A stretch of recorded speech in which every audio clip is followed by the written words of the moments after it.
Hello दोस्त, कैसे हो आप लोग। और आज मैं टॉपिक से कुछ हट के बात करने वाला हूँ। ठीक है।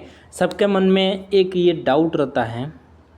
डाउट मैं आज आपको क्लियर करता हूँ। आपका ही मन का सवाल और मैं अपने ज़बान से बोल रहा हूँ। ठीक है। मन का डाउट ये रहता है कि मैं इस तरह का स्टॉक ढूंढूं कि फ्यूचर में चल के वो काफ़ी रिटर्न दे। ठीक है। लंबे टाइम तक अगर होल्ड किया जाए तो काफ़ी रिटर्न दें। ठीक है। इसमें एक सेक्टर आता है इलेक्ट्रिक व्हीकल का। ठीक है। आप एल व्हीकल। ठीक है। इसका एक सेक्टर आता है इलेक्ट्रिक व्हीकल का, जिसका फ्यूचर में काफ़ी सारा फ्यूचर दिख रहा है। ठीक है। और यह आप देख भी रहे हो कि बहुत सारी कंपनियां ये चाहती हैं कि वो अब इलेक्ट्रिक चीज़ों पे काम करना चालू कर दिए, उनकी गाड़ियाँ भी आने लगी है। इसमें फोर व्हीलर में सबसे आगे चल रहा है टाटा मोटर। ठीक है। उन्होंने क्या किया, सबसे पहले इंडिया में सबसे पहले उन्होंने इलेक्ट्रिक फोर व्हीलर लॉन्च किया और उसका परिणाम भी उनको मिल रहा है। ठीक है। आप भी काफ़ी सारा देख रहे हो कि वो स्टॉक अभी कहाँ चला गया है। ठीक है। तो इस तरह बहुत सारी कंपनियां ऐसे अनाउंस भी कर दिया है कि वो डीजल और पेट्रोल का जो भी गाड़ियां बना रही है वो 2027 या 2028 के बाद से इंजन बनाना बंद कर देगी। ठीक है। वो सारी कंपनियां अभी इलेक्ट्रिक व्हीकल पे काम कर रही है। ठीक है। ये तो फोर व्हीलर की बात बता रहा हूँ। टू व्हीलर में भी काफ़ी कामें चल रही हैं। ओला आ रहा है बीच में आपका। ठीक है। अभी काफ़ी ट्रेंड में ओला चल रहा है। ठीक है। इसका शेयर में भी काफ़ी उछाल उछाल है जब लिस्टेड हुआ है तो। और अभी ये टू व्हीलर में काफ़ी हाईलाइट है। टू व्हीलर की होंडा की भी गाड़ी आ रही है और काम भी काफ़ी लोग काफ़ी कंपनियां कर रही है। ठीक है। लेकिन एक ऐसा इलेक्ट्रिक व्हीकल जिस पे अभी किसी के जवान से मैं ऐसे सुना नहीं बात करते हुए। हम काफ़ी ट्रेडर से मिलते रहते हैं। ठीक है। या कमेंट भी आता रहता है, या दूसरे किसी से भी बात कर रहे हैं तो सारे इलेक्ट्रिक व्हीकल बात करते रहते हैं। तो बहुत सी कंपनियां हैं जो सिर्फ फोर व्हीलर पे काम कर रही है। ठीक है। फोर व्हीलर पे काम कर रही है। बहुत सी कंपनियां हैं टू व्हीलर पे काम कर रही है। ठीक है। लेकिन कुछ कंपनियां ऐसी भी हैं जो थ्री व्हीलर पे भी काम करती हैं। ठीक है। ये मैं आपको लिख के दिखा देता हूँ, थ्री व्हीलर पे भी काम करती है। बहुत सी कंपनियां ऐसी हैं, लेकिन थ्री व्हीलर का तो नाम ही नहीं आ रहा है। जबकि इसका भी बहुत लोगों का, आप देखोगे अगर आप मुंबई जा रहे हो, दिल्ली जा रहे हो, तो लगभग लाखों लोगों का घर इस थ्री व्हीलर से ही चलता है। ठीक है। अगर आप एकदम क्लोज हो, थ्री व्हीलर आपके आपके घर में, आपके पड़ोस में कोई चलाता है ना, तो आपको ये बात पता होगी कि उनका पूरा घर थ्री व्हीलर से ही चलता है। तो हम इस बात को क्यों भूल जाते हैं, ठीक है, कि थ्री व्हीलर भी हमारे लिए बेस्ट है।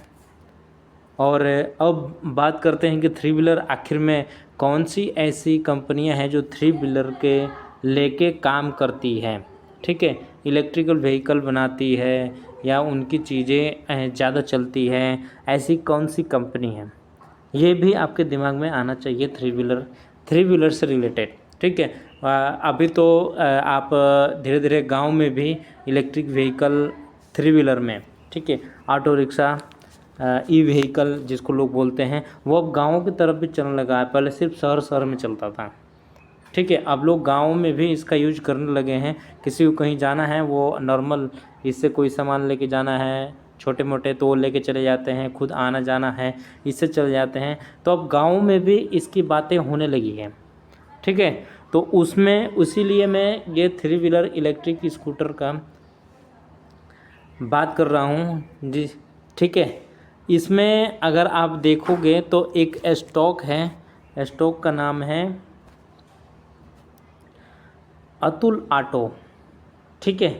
ये थ्री व्हीलर पे काम करता है, इलेक्ट्रिक व्हीकल बनाता है थ्री व्हीलर का। ठीक है।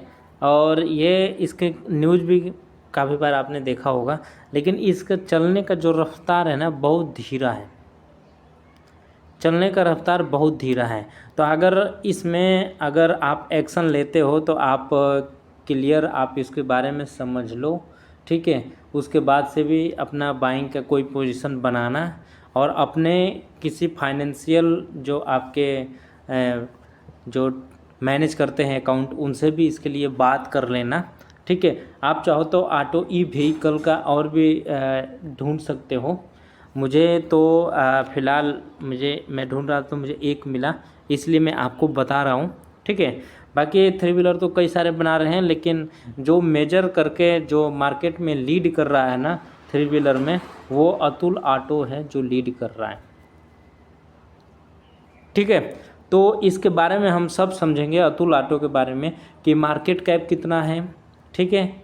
इसके ऊपर डेट मतलब कर्जा कितना है, और इसमें प्रमोटर होल्डिंग कितनी है, और इसका चार्ट भी समझने की कोशिश करेंगे, ठीक है।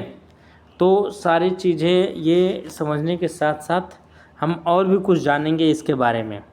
तो सबसे पहले हमें जब भी कोई स्टॉक मिलता है, अगर हमें अपने वॉच लिस्ट में रखना है तो उसमें क्या लगाते हैं, सबसे पहले हम उसमें लगाते हैं वीकली चार्ट नहीं, मंथली चार्ट, सॉरी।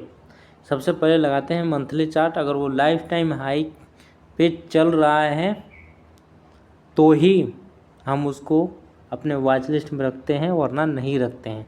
ऐसा क्यों करते हैं? ऐसा इसलिए करते हैं कि इस तरह के स्टॉक में जब हमारी पोजीशन बनती है तो हमारा टारगेट हिट ज़्यादा होता है और स्टॉप लॉस हिट कम होता है, ठीक है। ये बहुत ही कम होता है और ये सबसे ज़्यादा होता है, ठीक है।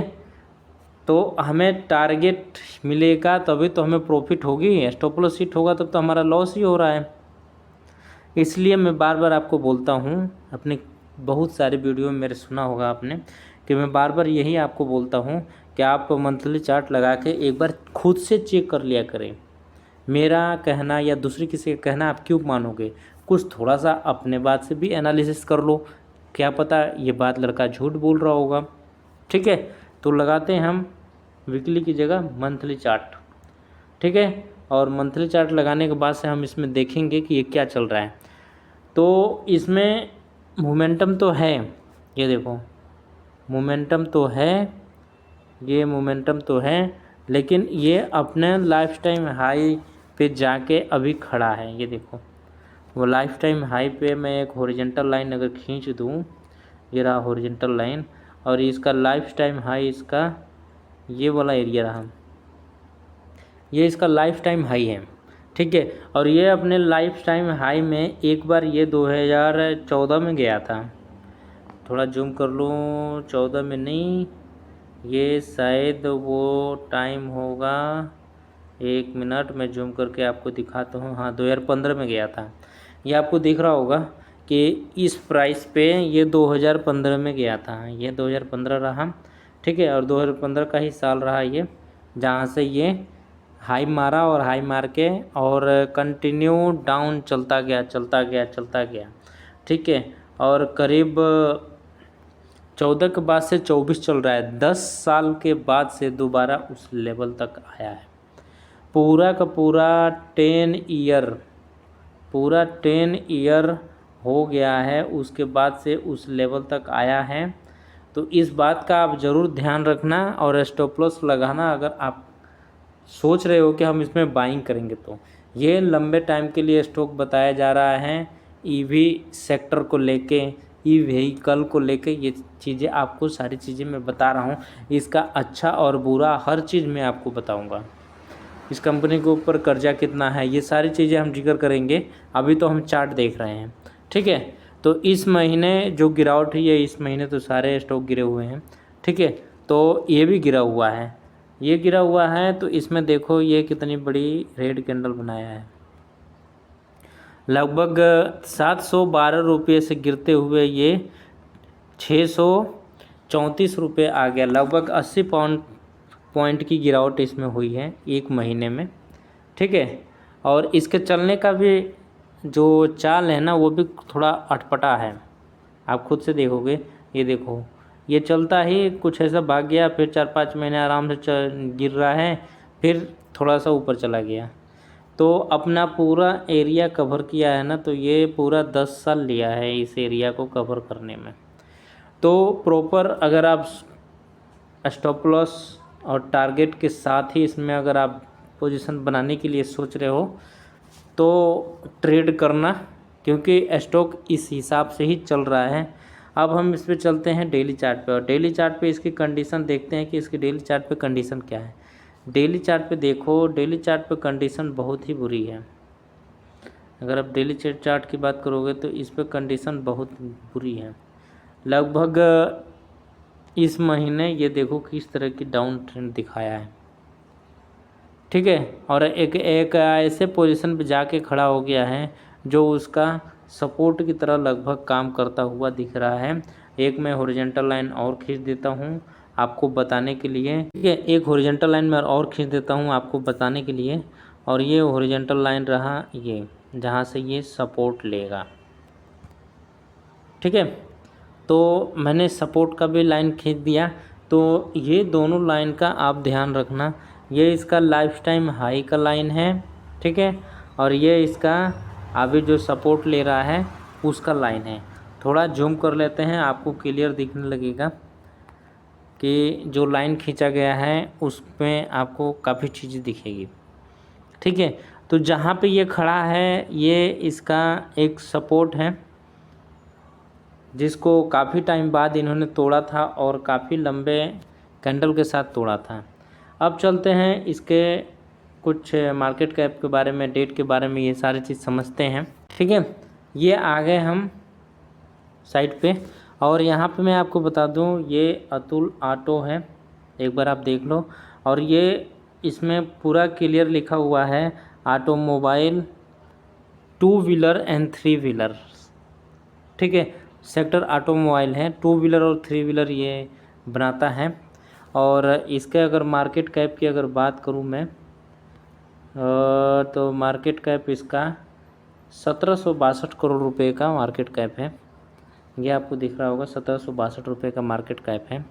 और इसका अगर डेट की बात किया जाए तो डेट इसका ये रहा, हाईलाइट करके मैं आपको दिखा रहा हूँ। डेट इसका 35 करोड़ रुपए का डेट है, और इसके पास कैश पड़ा हुआ है 4 करोड़ रुपया, 4 करोड़ रुपया डेट पड़ा हुआ है। और ये कंपनी कभी डिविडेंड घोषित नहीं किया है, कभी डिविडेंड नहीं दिया है। ये सामने दिख रहा है डिविडेंड एल, तो इससे ये पता चलता है ये कंपनी ने कभी डिविडेंड नहीं दिया है, ठीक है। कंपनी के पास कैश भी पड़ा है 4 करोड़ रुपए, और उसके ऊपर कर्जा है 35 करोड़ रुपए का कर्जा है। मार्केट कैप है इसका 1762 करोड़ रुपए का, ठीक है। प्रमोटर होल्डिंग आप देख लो, प्रमोटर होल्डिंग 42% का है। और सेल्स ग्रोथ अगर देखा जाए, सेल्स ग्रोथ और प्रॉफिट ग्रोथ दोनों को अगर मैं आपको बताऊं तो सेल्स ग्रोथ आपका 61% का है, और प्रॉफिट ग्रोथ है 117% का है, ठीक है।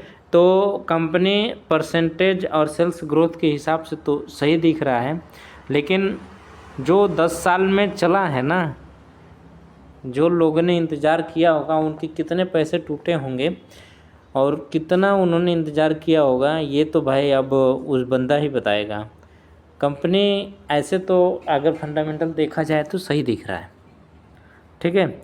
अगर फंडामेंटल देखा जाए तो सही दिख रहा है, लेकिन चार्ट पे जाने के बाद से ये दिख रहा है कि अपने लाइफ टाइम हाई के पास से जाके, और एक तरीका ये भी है कि अभी सरकार चाहती है कि ईवी व्हीकल, ठीक है, ईवी व्हीकल जल्दी से जल्दी मार्केट में सही दामों पे लाया जाए।